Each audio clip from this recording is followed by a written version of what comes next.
We're on. Sorry about that. We had some technical difficulties. I pray we're back up and ready. If not, we'll just videotape it and I'll put it up later. Oh, okay. It's not saying that we're on. You gotta give it a minute.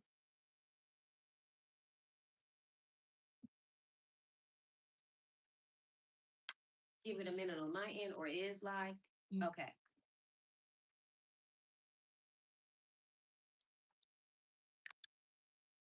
This is. I'm gonna let you handle this. It's on. Well, I'm gonna let you put it on the church's page and all the things. Where was he at?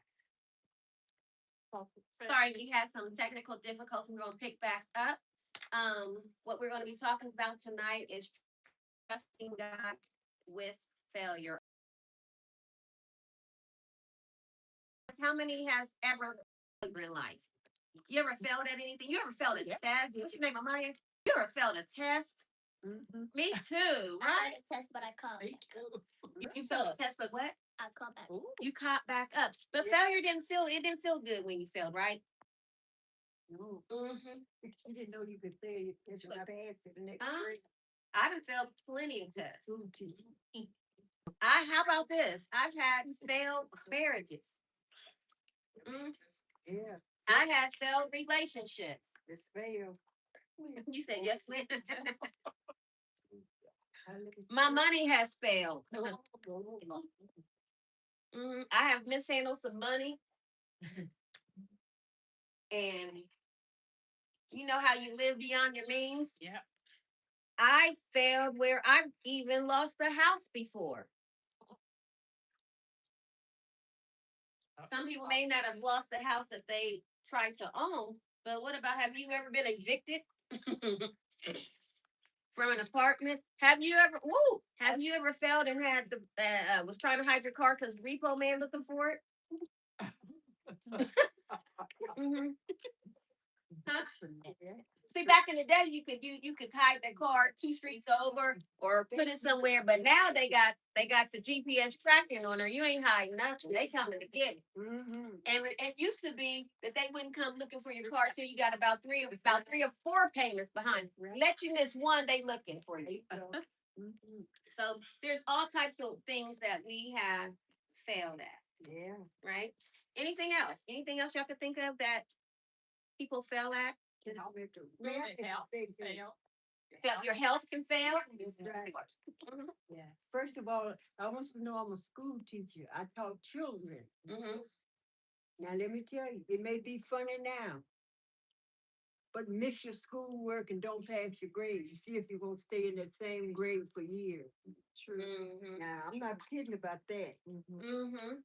Yeah. So we have things that It ain't funny. we need to let's get back focused. Yeah, but you know what? It's true. But you know what? No, let that ride because I'm gonna come pick that I up. know that. I'm gonna come pick that up what you just said, Miss Pauline. Because a lot of times we do. That was some good advice that you did give them, but there's times in our lives, Miss Pauline, and we will see this with the prodigal son where he failed. Come on now. Okay? Yeah. He failed, meaning that he asked for his inheritance. He got his inheritance. He left home. He put distance between him and his family. He went partying Yes. and doing all kinds of, they said he bought prostitutes, all kinds of things. Guess what? But then one day he woke up and he didn't have it going on no more. He experienced failure. Right. He did. Failure. Mm-hmm. You can't prove that. It's okay. I ain't saying that. I'm just. Hold on, pause for a second. Oh, my. That's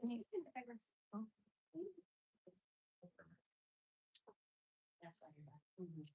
Please. Thank you. Just so because just said it.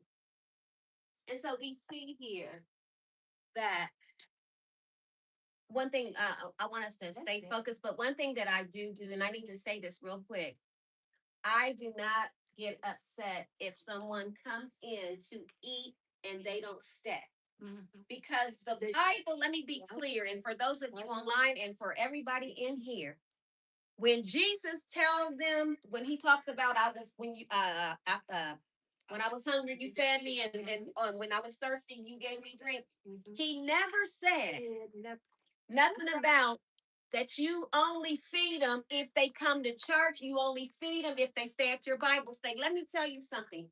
Sometimes people will be in a setting, and yeah, they may come just to eat, but it ain't our business to make them stay. Right. No, it's not. Mm-mm. And so that kind of stuff, don't ever get caught up on that. Don't ever get caught up on that. Ever get caught up on that. Mm-mm. No, because the Bible don't tell us that there's stipulations to feeding. Oh, Let me tell you something. Your worst enemy can come in here to eat.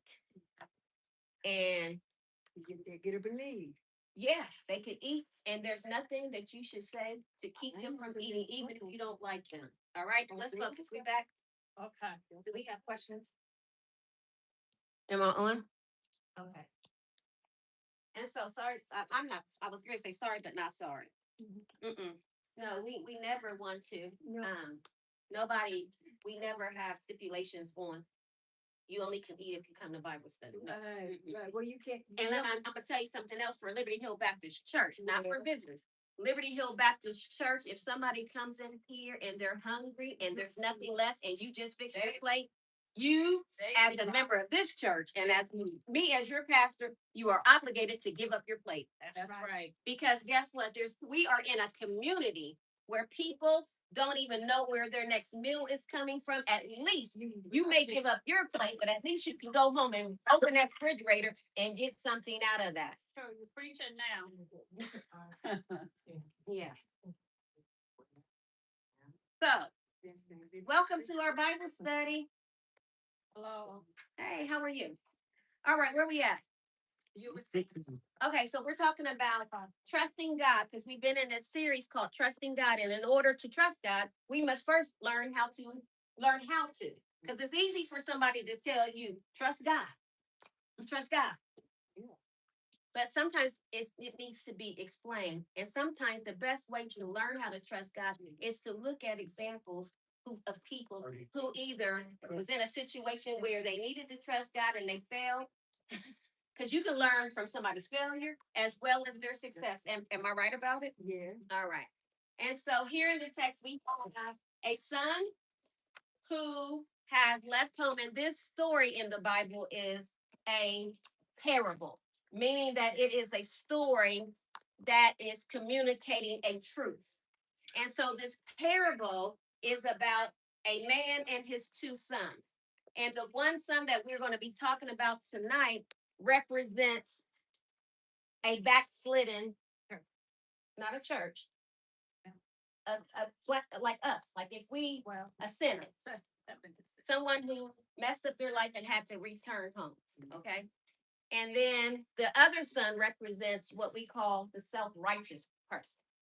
And the father represents God, the father. Are y'all with me now? So can we move on? So the younger son asked for his inheritance. He got it. After he got it, he packed up, left home. Meaning that he put distance between him and his family and his father. And so he traveled and he went to a far, far country. Okay. And sometimes that's what happens, even when in the life of the church, there's times in our lives when we get success or we get he got his inheritance, meaning that he was well off. He was blessed. He had abundance. And as soon as he got his abundance, guess what he does? He puts distance between him and the Father. Distance between us and God. See church. But some of us, we may not leave church, but our commitment to Bible studies, and sometimes we hit and miss on church, or our commitment to places that we serve in the church, right? And so there's many times that some of us can't handle. God can't trust us with success. But this young man, he left home, he partied.